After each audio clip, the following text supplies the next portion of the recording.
Halo semuanya, perkenalkan saya Krisna. Di sini saya akan ngobrol sedikit tentang perkembangan Pancasila dari masa Orde Baru hingga sekarang. Pada masa Orde Baru, Pancasila dijadikan dasar utama dalam pemerintahan.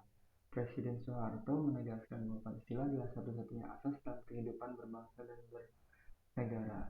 Melalui kebijakan seperti penataran P4 atau pedoman penghayatan dan pengamalan Pancasila, masyarakat diharapkan dapat memahami dan menerapkan nilai-nilai Pancasila dalam kehidupan sehari-hari. Namun dalam praktiknya, penerapan Pancasila pada masa Orde Baru seringkali hanya bersifat formalitas. Pancasila digunakan sebagai alat politik untuk mempertahankan kekuasaan. Kritik terhadap pemerintah dianggap tidak sejalan dengan nilai Pancasila, sehingga kebebasan berpendapat menjadi terbatas. Meski demikian, masa Orde Baru juga membawa beberapa kemajuan, seperti pembangunan infrastruktur dan stabilitas ekonomi yang relatif terjaga. Setelah berakhirnya masa Orde Baru pada tahun 1998, Indonesia memasuki masa reformasi. Pada awal reformasi, Pancasila sempat kurang diperhatikan karena dianggap identik dengan rezim sebelumnya.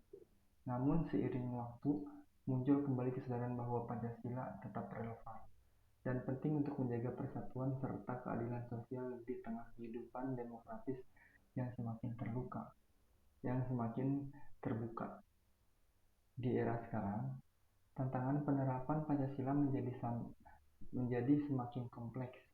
Menurut pandangan tokoh dan akademis seperti Ferry Irwandi dan kawan-kawannya, tantangan utama bangsa Indonesia adalah bagaimana mengaktualisasikan nilai-nilai Pancasila di tengah perkembangan teknologi media sosial dan globalisasi.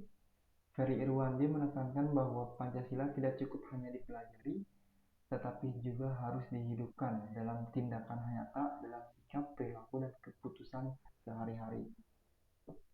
Oleh karena itu, Pancasila di era modern harus menjadi pedoman moral dan etika dalam setiap aspek kehidupan.